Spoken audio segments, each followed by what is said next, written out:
Hello everyone, welcome to the webinar to the German Chancellor Fellowship for Future Leaders. It's a fellowship done by the Alexander von Humboldt Stiftung. We are here at the German Brazilian Chamber of Commerce in São Paulo to do this webinar for you so you can have a little bit more of insight about the program. And before we start, Damian Grasmück is here. He is the program director from the Alexander von Humboldt Stiftung, and we also have Guilherme, who is a fellow from the year 2017 and 18. And before we start, I'd like to ask you if the audio is fine, if you can hear us fine. So if everything is okay, just comment down below. If you are not listening to us, then please comment as well so we can make this fine. So I'll just wait a little bit to have your response here about this. And we're very excited to have 32 people watching us now. I hope we have a little bit more of you guys, interestees. So let me just explain to you how this is going to work. So we structured this webinar, and we're doing this in English, of course, because people need to speak English to be able to apply. So if you speak German, that's great. But you can also do this in English. So that's no problem at all. So that's why we're doing this in English. Dr. Damian Grasmück is doing this in English. If you want Guilherme to talk a little bit about his experience during this fellowship in Portuguese, please comment down below as well. Then we can do this in English and then in Portuguese, that's no problem. So let us know about the audio if you like, and of course, the structure of the webinar. So Dr. Damian Grasmück is going to do a little presentation for you about the program. He's going to go through all these big questions that you already have about finding a host, about how the program is structured, and what the Alexander von Humboldt Stiftung actually is, so that's very important as well. And of course, Guilherme is then going to tell us a little bit about his experience during the fellowship year. So I'm gonna say we're gonna move on now to Dr. Damian Grasmück presentation. And I would really ask you to send us some questions if you have them along the presentation. So we can afterwards do this question, and Dr. Damian Grasmück is going to answer them for you. So Dr. Damian Grasmück, so much thanks for being here. It's very exciting for us to do this webinar for the first time and be able to talk to people that aren't able to be at the events that we do here in Brazil. Just a little bit of information, background information. We have been doing these events to promote the fellowship for 5 years now, I think. And Dr. Damian Grasmück is always being here and being very present and answering all these questions. He's always very kind. And yes, I would then like you to start the presentation. And if you have questions, guys, please send us these questions and we'll answer them afterwards. Great. Thank you very much for this nice introduction. As you said already, I'm Damian Grasmück. I would like to welcome you also very warmly on behalf of the Alexander von Humboldt Foundation. I work in the selection department, and there I'm responsible for the selection process of the German Chancellor Fellowships. And I think I'm in a good position now to present you our program and to give you also some tips what to consider when you apply. Let's start with the Alexander von Humboldt Foundation. I would like to give you a short overview about our foundation. And as the name says already, can we change the slide? As the name, no, this is the wrong slide. No. More at the beginning? No. Hoppla.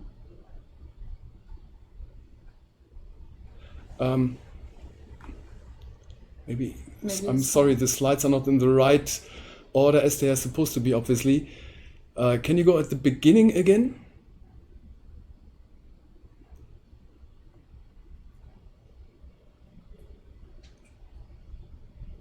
Hoppla. Oh. Yeah. I think these are the only two slides for the Alexander von Humboldt Stiftung, but We are Dr. missing- Damian Grasmück, if you would like to talk freely Okay. about that. Sure, and then no problem. As the name says already, we refer to Alexander von Humboldt, and this is actually a special year for us Germans because we are celebrating the 250th anniversary of Alexander von Humboldt. I think he's pretty much known, especially here in Latin America, because he was a great discoverer and especially a discoverer of Latin America. He traveled for 5 years through the northern part of Latin America. He visited Venezuela, Colombia, Mexico, Cuba, and so on. He was not, unfortunately, in Brazil because he was actually sent by the Spanish crown as a mining expert, and he was not allowed to enter the Portuguese colony. But still, I think he's very much known also here. And in his lifetime, he was already a sponsor of exceptional scientific talents, and that's why he became also the patron of our foundation. Our foundation was founded in 1953, so right after World War II.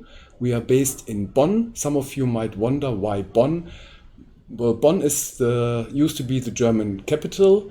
I should better say it used to be the West German capital after World War II, and that's why the Humboldt Foundation is still based in Bonn. It has been said already, maybe you can change now the slide again. No? Unfortunately, they are not in the right position, but I don't know what happened.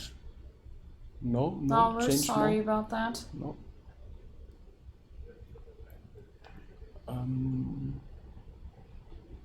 Further, a little bit further.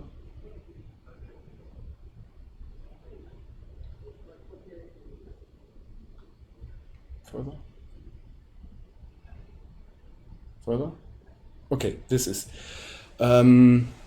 because we celebrate the jubilee of this year. We created a special web page which is called Humboldt-today.de. I really can strongly recommend you this web page because it gives nice insight into the life of Alexander von Humboldt and what he means for us today.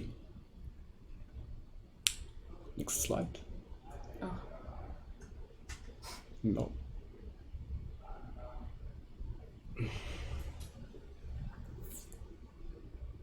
I'm sorry about this, Dr. Grasmück. No problem. Well, guys, we'll make this presentation available as well, Okay. Dr. Grasmück, and then you can download it. We'll put the link down below here so you can have it in full. And yes, please.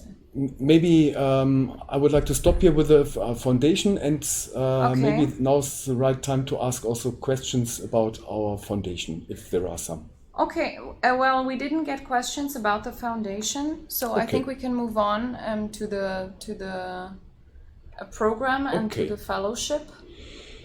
Okay. So we have to go back to that first slide about.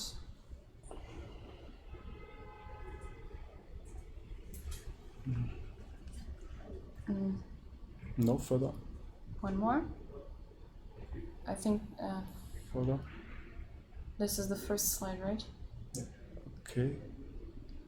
No, they're completely in a different They're in order, a and different some order, are yes. also missing. That's why I try to do it by heart as far as I can. Maybe I should just say something about the history of the program because it's very interesting. It all started in 1990. I think we can go to full mode as well, to the full screen, and then we'll talk about a little bit about the history of the program now, and then we can move Okay. on to the single aspects of it. Okay. It all started in 1990, and at the beginning it was basically a bilateral program with the United States on the initiative of back then Chancellor Helmut Kohl. It was founded, and then step by step it got extended towards other countries. On the initiative of back then Chancellor Gerhard Schröder, it was extended towards Russia. And then when Merkel became Chancellor, she extended the program first to China. And just 6 years ago, she extended the program also towards India and Brazil. And based on this history, we have the biggest number of alumni are, of course, based in the United States still. And the smallest group, unfortunately, is in Brazil, but it's still a growing number of applicants because we grant every year up to 10 fellowships to Brazilian future leaders. This program is... Why is it that different? What is the difference between another program that the Alexander von Humboldt Stiftung offers, for example? This program is in that regard very special because it's not just a fellowship for studying purpose.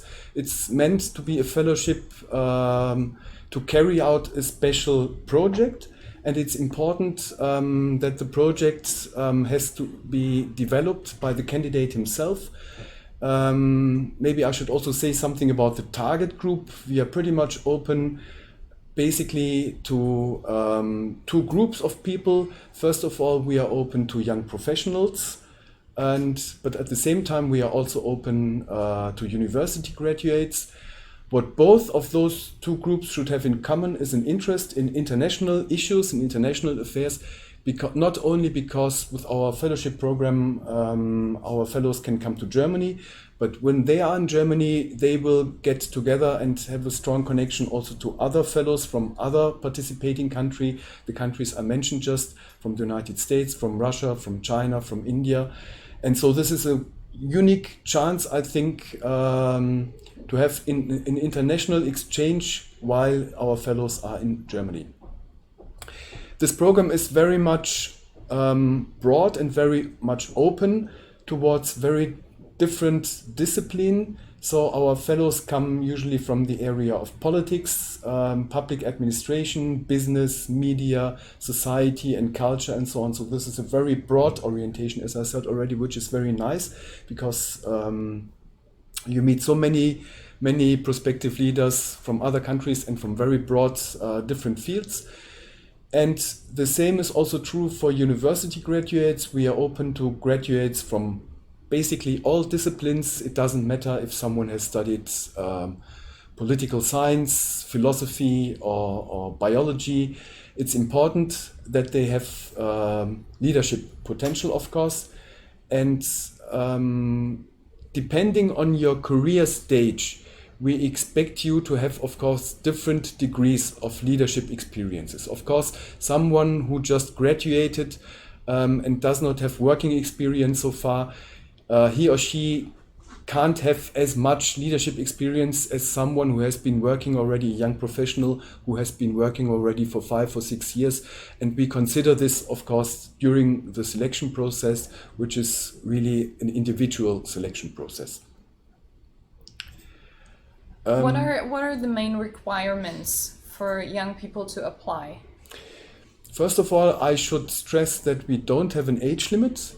Instead of an age limit, it's important when someone did his first university degree, which is usually the bachelor's degree, and counting from the bachelor's degree, 12 years upwards, someone can apply. This is very important. Then the other application requirements are that you have to have a project, and usually you choose a project in your professional fields. So you have to come up with a project. We follow the bottom-up principle.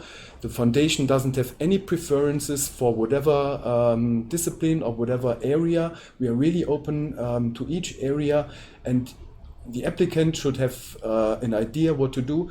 And I really would like to encourage the applicants to be creative, to be innovative, not to follow just old paths, to go new ways and propose an innovative project. And what is also important is the fact that our fellows should find a host already before they apply, which is a big challenge. We know this.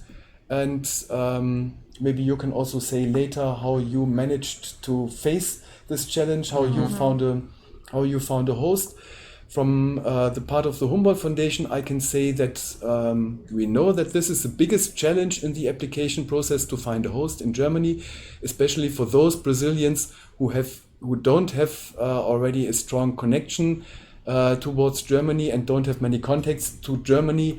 And that's why we also want to help those applicants, for example, on our homepage of the Humboldt Foundation, which is humboldt-foundation.de.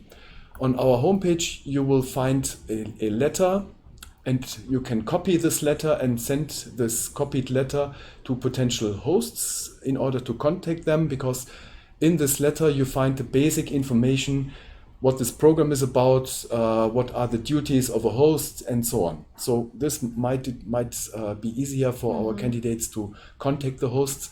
And then you find also on our homepage a list of former host institutions, just to give you an idea. What is important also to know is the fact that we are also very much open who can be your host. Most of our fellows, of course, they choose a German professor as host, which is fine. This is really possible. But you can also choose anyone in Germany who works for a public or private institution who does not necessarily need to be a scientist. It can, for example, for someone who has been working in a museum, it can be a director of a museum, or someone who has been working for an NGO. It can be the head of a department of a German NGO in Germany, and so on. So we are very much open, and you should discuss your project with the host in advance, and the host should agree upon your project. And the host is also supposed to write a statement in favor of your application. So just to sum up, because a lot of questions came up about this, about the requirements, let's just go back to that. So a lot of people asked us about the age limit. So Dr. Damian Grasmück said it already. There's no age limit. The only thing that you have to be aware of is that we have this 12-year for the first bachelor degree that you have. So if you already have your bachelor degree and it's more than 12 years that you have done that, then you're not able to apply. So this is very important. So no age limit, but if you have a bachelor, your first degree, you made it like 12 years, more than 12 years ago, then you're not able to apply. I think it's important for us to talk a little bit about the projects and what example of projects you could give us, because and then of course Guilherme, you could also talk about your project later on, but there are a lot of people asking about a little bit of an example and how can they find this this relation between two countries and how the project should be structured maybe. If you could talk a little bit about that. Okay. When you apply, you will find on our webpage our application form, and the application form guides you a little bit also in terms of the project. For example, you're supposed to write at the beginning kind of an abstract of your project, then you're supposed to write something about the goals you want to achieve with your project, something about the results you want to achieve, and then something about the methodology, and also the impact that you expect from this project. So you should make some ideas about these different chapters, let's say it like this. Basically, I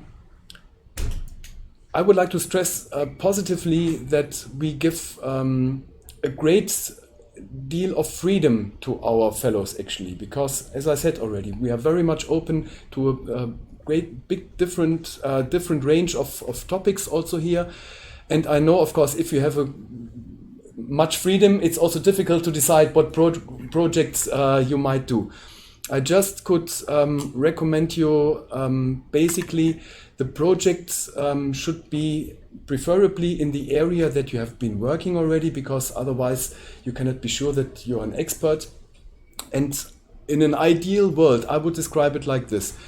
if you have already an idea what your future plans are, where you want to be in 5 years, then you have a goal and you say, okay, in order to reach this goal, I need kind of a brickstone. And I built my careers with brickstones, and I have already several other brickstones, and I need this specific brickstone, and I can find it in Germany when I do the German Chancellor Fellowship program. And then you carry out your project in Germany, and when you come back, you have the special qualification in order to proceed with your career prospects. Okay. And there are a lot of people also asking about the host, which is also a topic that you already mentioned. But we already said the host does not need to be an institution. It can also be a professor, for example, of a university. It also can be a person. So this is very interesting to stress and for you to know. So you don't really have to be, it doesn't really have to be an institution. So you can also have like a person that is your host in Germany.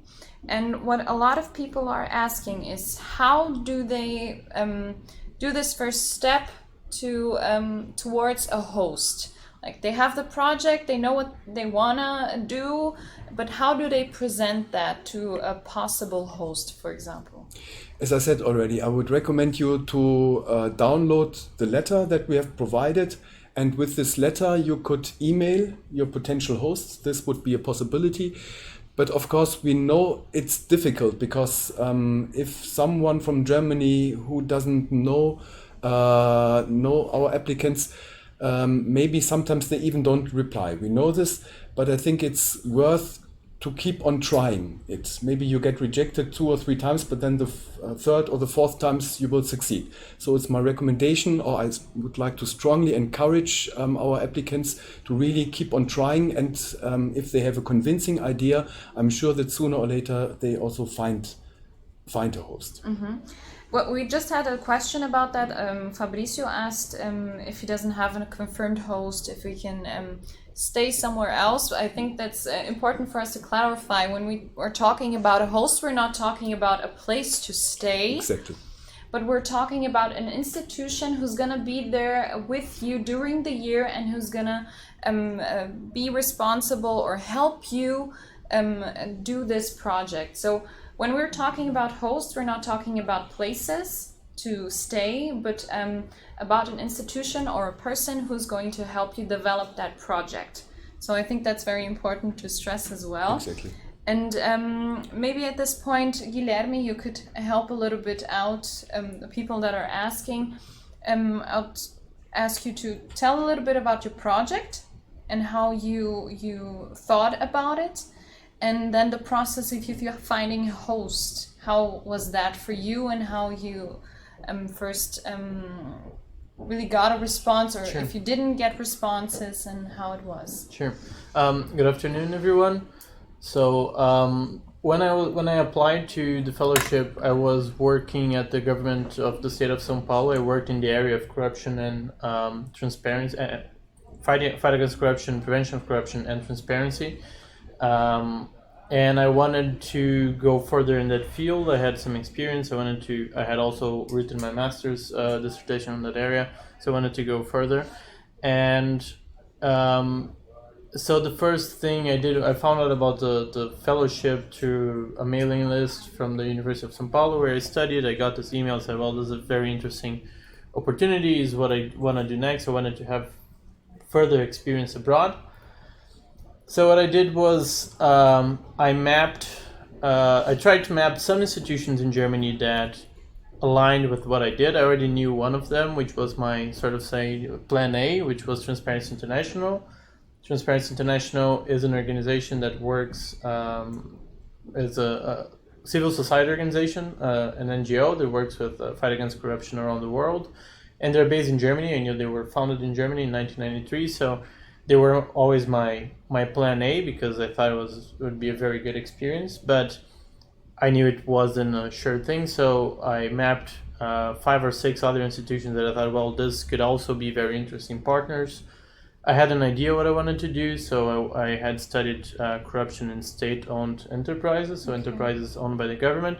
and I wanted to go a bit further on that. So what I did was exactly as suggested. I got the letter, I wrote an introduction of myself, a brief idea of what I thought maybe could be a good project, and I sent to a couple of institutions, and I waited for the response. Some of them never replied, some replied. We exchanged some emails, but it didn't work out because they had different plans, or they weren't able to receive someone. There are maybe some bureaucratic problems, and then but Transparency International did reply, and so that was always my plan A. And then we scheduled some Skypes, and I talked to the person then that was the executive director. Then as I said, there must be a person specifically inside the institution that is the host. So in my case, the executive director of Transparency International in Germany agreed, and we discussed so is it interesting for you, this project? What do you think? How could it be of use also for Transparency International? So we sort of aligned this project and submitted it to the Humboldt Foundation. So it was pretty much a process of just trying. I know that, as mentioned, there's one of the things that strikes me as most important about the program is the freedom that you get, and it starts already in the application procedure. I mean, you have so much freedom, and but that comes with the necessity to own the project and to go after it. You need to want that opportunity very much.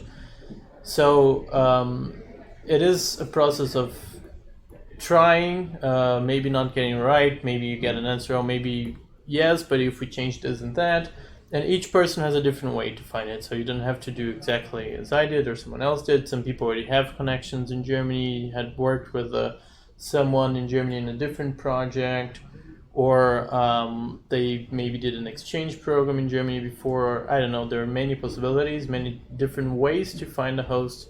But if you don't know anyone, there's always a possibility to just send an email introducing yourself. The Humboldt is a very known institution in Germany, very prestigious. So of course, people are always interested. They know Humboldt. So when they get an email saying, "Oh, there's this fellowship from Humboldt," they are probably most of them are gonna read it and are gonna pay attention and think it's an interesting opportunity, even if they can't in the end accept it. So it is a door opener. Just the name of Humboldt, if you mention it, there is an interest. So you shouldn't be embarrassed or anything. Just try to contact organizations. That was my experience in it. And how long did this process took for you, finding a host? How long? My process was quite quick actually, because I only found out about the program. It was already beginning of July, so I only had July, August, 2.5 months for the whole process to apply. Well, this period now, so we're at the last June. So I started sending the emails, I guess, in the first half of July, and I had I think I had the first Skype talks around the first half of August, and then from there on was mainly defining the project and writing the application and submitting it by September 15th if it's the same deadline. Yeah. There, Dr. Grasmück, we had some questions about the recommendation letters.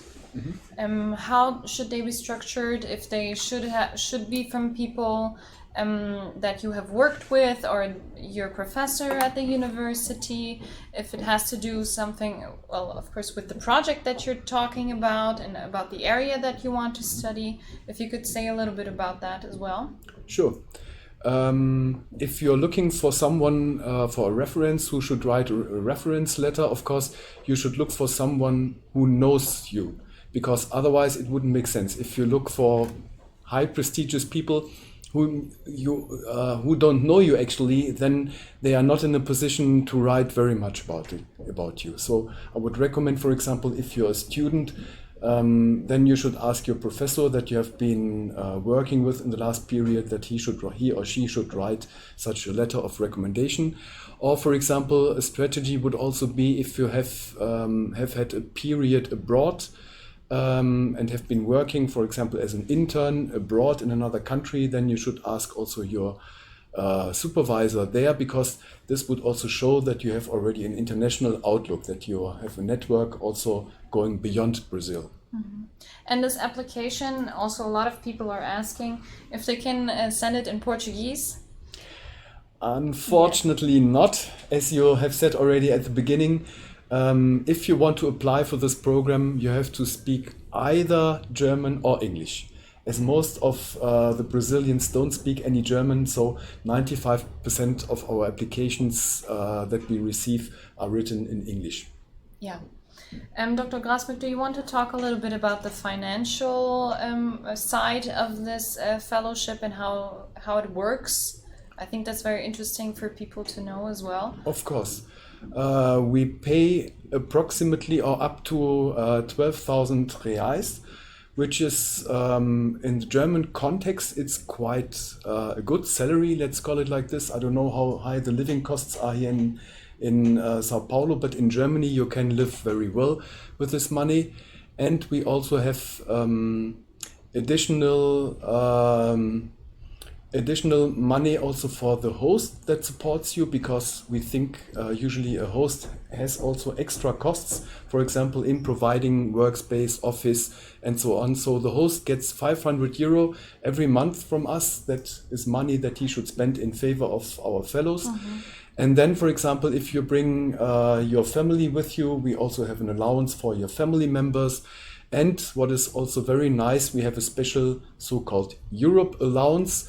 That means you can spend part of your fellowship period also in another European country, up to 2 months. And if you do so, you get also extra money from us in order to cover these extra costs that you might have.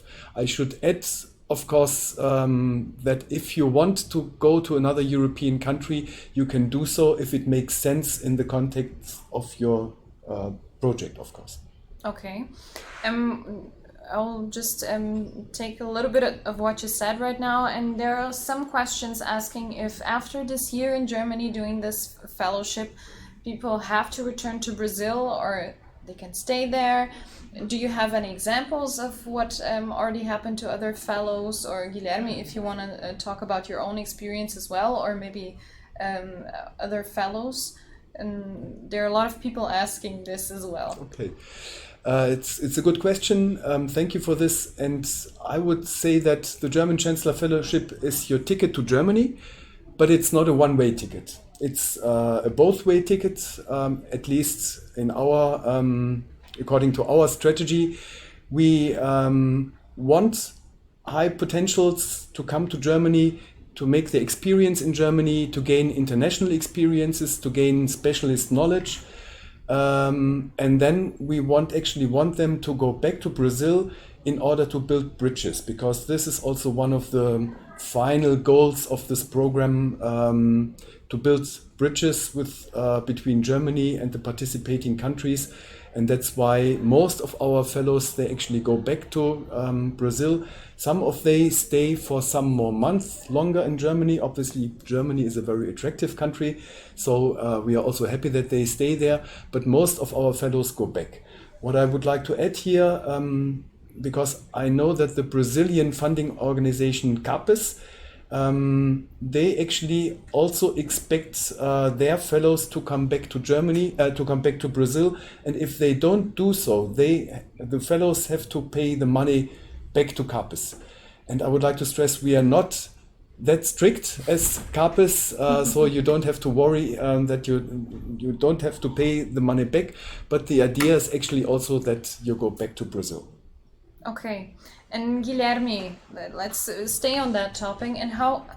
And how was it for you when you got to know about this fellowship and you thought, well, Germany, did you already have a relation to the country, or did you think of it at first? I think this first impression would be interesting for people to know as well that are looking at this webinar and listening to what Dr. Damian Grasmück is saying, and of course they're wondering what your experience was. Yeah, well, as I said, every person has a different experience. I myself had studied in Germany before doing my graduation. I did an exchange semester in the south of Germany, in Tübingen. But so Germany, I already had some connection to Germany, and I always felt that I wanted to strengthen that connection. So when I wanted to go abroad, when I was looking for opportunities to go abroad, Germany was always among my top choices, and like I was felt very attracted to Germany. But I know that other people in the programs were like sort of surprised to be in a like they didn't. If you had asked them 1 year before, like, would you be in Germany now? They would probably not, but they found out somehow about the program. They thought it was interesting, and they applied and they got it. And then, as said, we do create along the program a very strong connection to Germany. We have many opportunities to build networks among the fellows, but also with local organizations. It's a very we are very much incentivized to build these connections that we keep very strong even after we come back. So I came back in December. I know most people did come back not only from Brazil but also from the other countries that take part in the program: Russia, China, India, the US. Almost everyone did come back, but there's always this strong connection. There are we still keep in touch. We talk to people from other years. We talk with people that are currently there, that are currently the current fellows, and we exchange ideas quite often. So there is a very strong connection that remains even after the program. A network that is built, right, from former fellows. As for instance, also I've taken this opportunity. There's a Facebook group from alumni from this program and others programs from Humboldt foundations on Facebook. It's called TIPS, TIPPS, and they also publicize opportunities to study in Germany. They give tips on like how to prepare. They answer questions. How was the experience? How was the adaptation? What was the personal experience like? So if you want to see, there's this idea also to make it more widespread and more available to people, so that it's such a great opportunity, and we're so lucky to have it, and we just want to make it known as well. We'll make this link available of this group that Guilherme just said. It's going to be available here under the description of this webinar. And Guilherme, could you tell us a little bit about your daily routine in Germany when you got accepted and then you went to Berlin, the capital?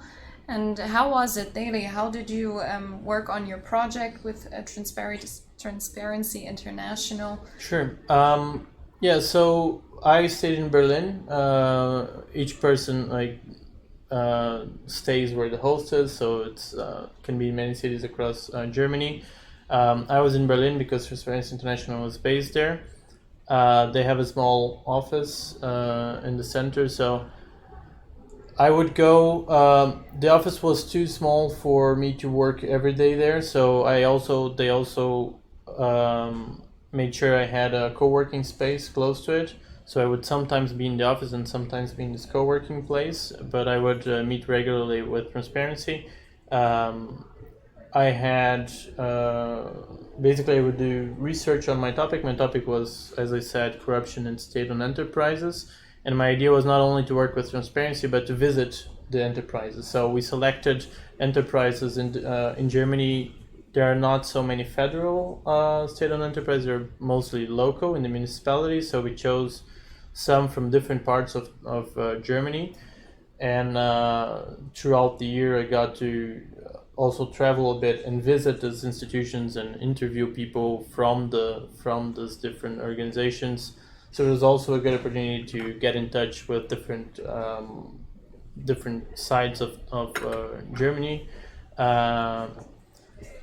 and I would have, so my host would provide all the support, and whenever I had some doubt or how to work or she would be very supportive. This relationship with the host also varies a lot from person to person. In my case, I had my former host who was very helpful, but she also made sure I had access to other people in transparency that maybe knew better about the topic specifically. So I had a person that was specialized in local and municipalities, and she was always helping me and solving my questions. So this is also varies a lot from person to person, from organization to organization. Some people work very closely with their host. Some people work not so closely. They do the project more freely, and the host just gives some general advice here and there. But the idea is that the host opens doors and shows the way for you to develop your project. As I said, there's a lot of freedom in that. So I think that's it. I don't know if there's and the resources also from Humboldt that they paid the organization were also helped to sponsor my trips around Germany. If I had to trip to make an interview, they would pay for the tickets. So there was also, and then in the end they paid for the seminar that I held about the topic. So it was very helpful. Mm-hmm. And how did you use this project afterwards when you came back? How was that process for you? Because that's a point that Dr. Grasmück said. Try to think of a project that you can use for the future step that you want to take in your career. And how did you do it afterwards? Yeah, so my project, Transparency International, is a worldwide organization. So after I came back, while I was there, I got to know people from different chapters from Transparency International. So when I came back, Transparency International in Brazil, we got in touch, and I was able to sort of, now I'm working with TI here in Brazil, and in the same field. So even though the project itself was focused in Germany, because I focus on German enterprises, then I was able to sort of do the next step here with Brazil. So we're currently developing projects that build on the knowledge that I had there, and also on the experience I had there, the connections, because when you're there, not only the project is a big part of it, but also the networks you build, mm-hmm. the experience you have, the events you go to, and you have a lot of the project is a big part of it, but the whole experience is actually very, very enriching. And so, if you wanna, maybe I can add, because we offer much more than just the freedom to carry out the project. We also offer at the beginning a German intensive course, which takes 3 months. So our fellows who don't speak German, which is not, it has been said already, it's not necessary that our fellows speak German, but we want them to learn German actually, and we want them to learn German well. So they can attend German intensive course in Bonn for 3 months.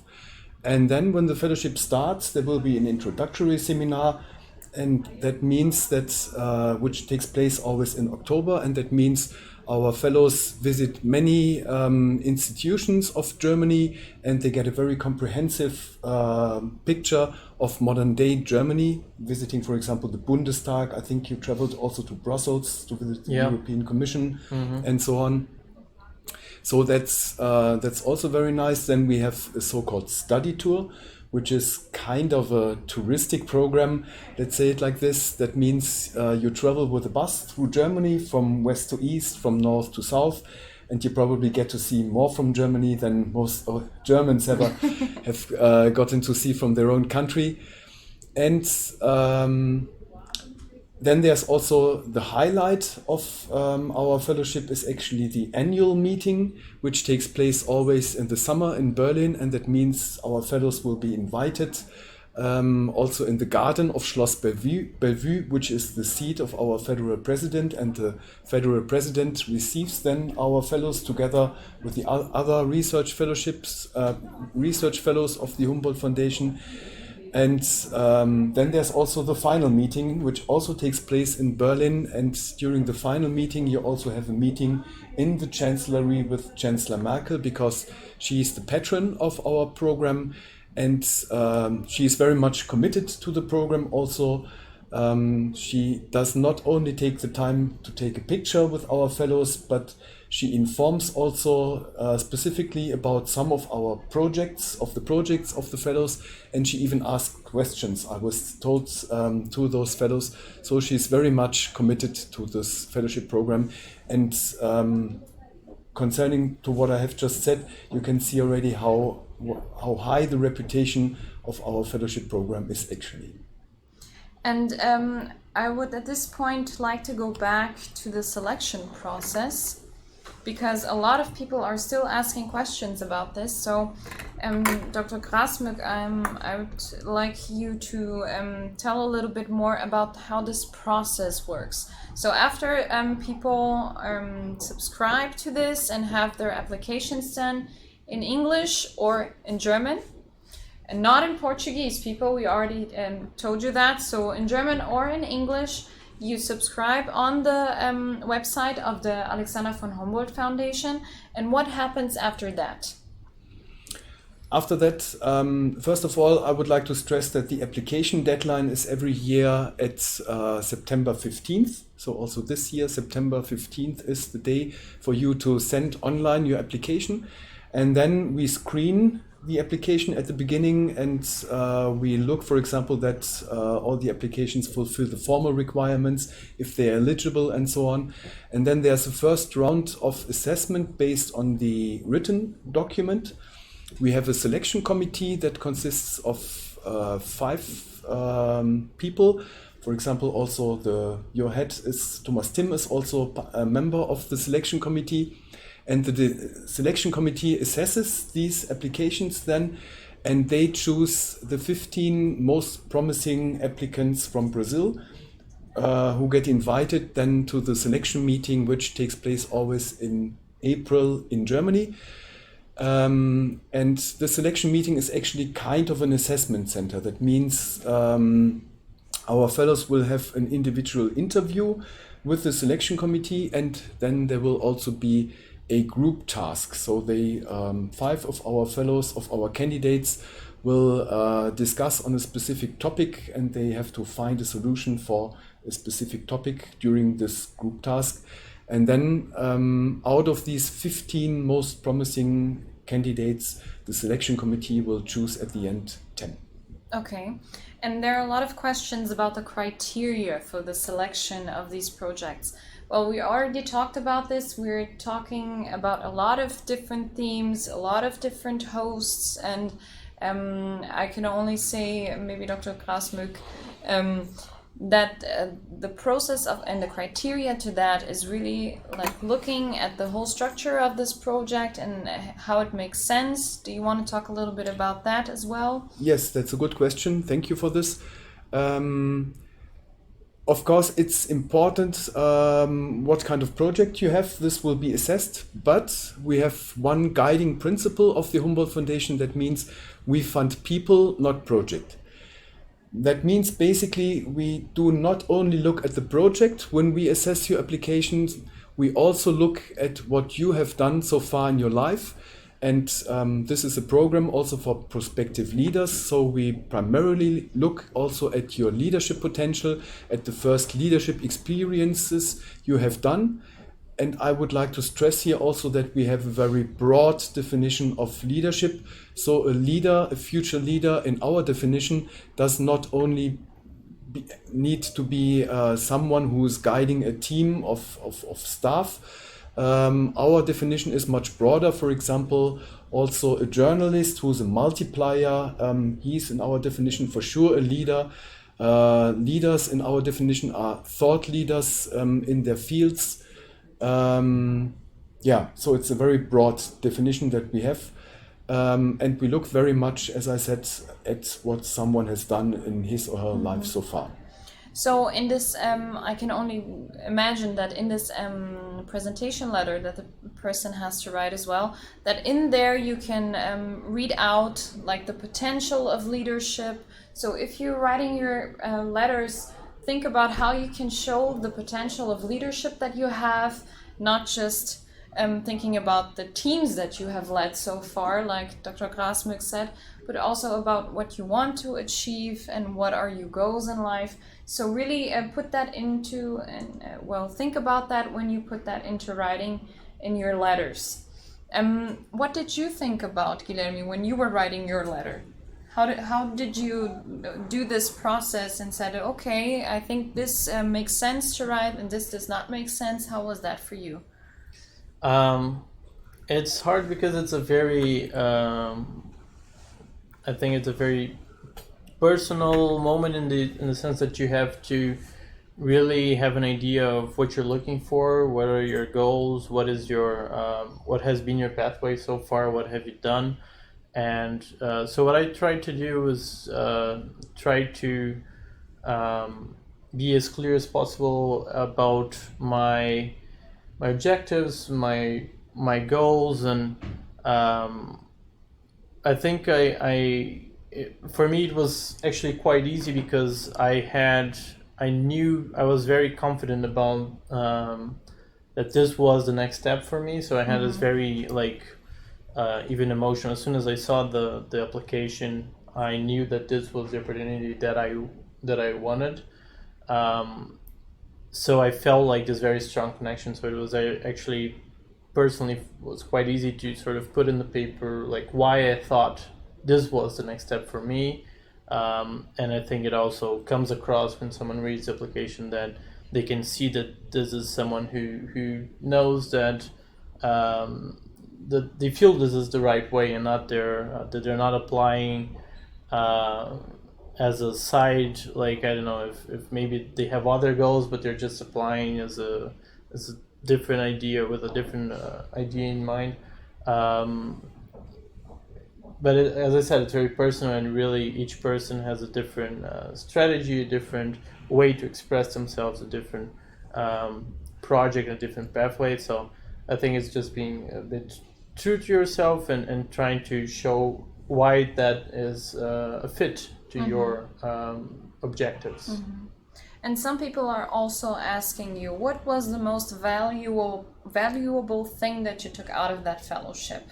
Maybe you can't just say one, because I can only think that there are many, but maybe you can say like the most valuable or 2 or 3 most valuable things. Yeah, well, I think I would have to highlight 2 things. I think one thing is the freedom. As I said, the freedom that Humboldt gives you, this fellowship gives you, it's great on the one hand, but it means that you also have to learn to deal with that freedom. I mean, you have to own your project and go after it. And so for me, it was a process of growing a lot, because it's different when you work in an organization and you have a boss and you have a support and you have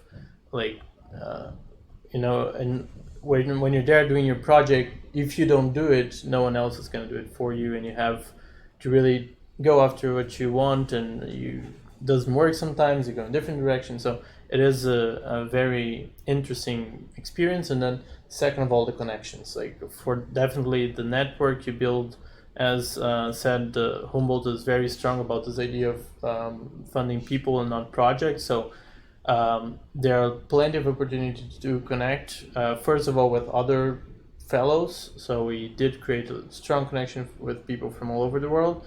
And second, to Germany and to German institutions, to German people, to better understanding what it is. So the connections, on the one hand, like being part of a sort of a global network, and then on the other hand, the responsibility that you develop even further by having this freedom that you're awarded.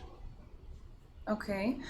Dr. Grasmück, there are also some people that want to know what happens after or towards the end of this year of fellowship. Do they have to present the results of this project, what they developed throughout the year? What does happen after this period? From the point of view of the foundation, our fellows are supposed to write a final report, but this is they are very much free. You mentioned the freedom, so this is not a very does not need to be a very big report. Just 5 or 6 pages about their experiences in Germany. But what I could imagine, what some of those interested in are also asking, what should be the results of the project at the end? Yes. And I think this depends also pretty much also on the kind of project you're carrying out. For example, there are some fellows, they write at the beginning already that they will regularly publish some blogs. Some are also kind of producing a small movie. Some intend to publish on journals or somewhere in the newspaper articles. If you're a journalist, for example, of course, you publish in magazines and newspapers. So it's very much, it differs very much depending on the kind of project you're carrying out. And also here you have a lot of freedom. But you should, in any case, what is really important, you should have a result. And you should also make the results visible in some ways. Mm-hmm. So we're heading towards the end of the webinar now. We've been talking to you for almost an hour now. I think we covered the most asked subjects, but I would like for you to give a little wrap up and maybe a word of encouragement to those who still want to apply until September 15th, because that's a deadline this year. And please, Dr. Grasmück. So, yeah, what I can say is, of course, I said it at the beginning already, but I would like to stress it again because it's really important. I think you should make up your minds regarding your goals in life, your personal goals, but also your professional goals. And depending on your goals, you should also choose the kind of project. And when you choose your project, you should be really creative, innovative, and go new ways. I think then the chances of success will be very high. What is your final word of encouragement? Well, I can only say that it is a life-changing experience, this program, and so I do encourage everyone that feels as connected as I did in the beginning, like feeling very attracted to this, to go after it. And even the process of applying is a process of like reflecting about your goals and your next step in your career. So and reaching out to organizations across the globe to try to find a host. So it is the process of application itself is very interesting. It's in itself a growing process, a growing opportunity. So I do encourage, regardless of the results, that it is a worthwhile application to make. Yeah. So at this point, I would like to thank all of you to the Facebook group that Guilherme mentioned. Of course, the link to the Alexander von Humboldt website, where you can find all the process to the application. So you're going to have all of this information, and we're going to try to answer all of the questions that you posted here on our YouTube channel. So if you would like to know more, just go to the website of the Alexander von Humboldt Foundation. There you can have all of the materials that you need, everything about the letters that you have to send and the documentation that you have to send in. And we wish you all good luck. And we hope that next year maybe we can have another fellow who is sitting here beside us and telling us that he was watching the webinar and that he got accepted, and that the tips that Guilherme gave him and that what Dr. Grasmück told about the program helped a lot in this application process. So thank you very much, and we'll see you next time.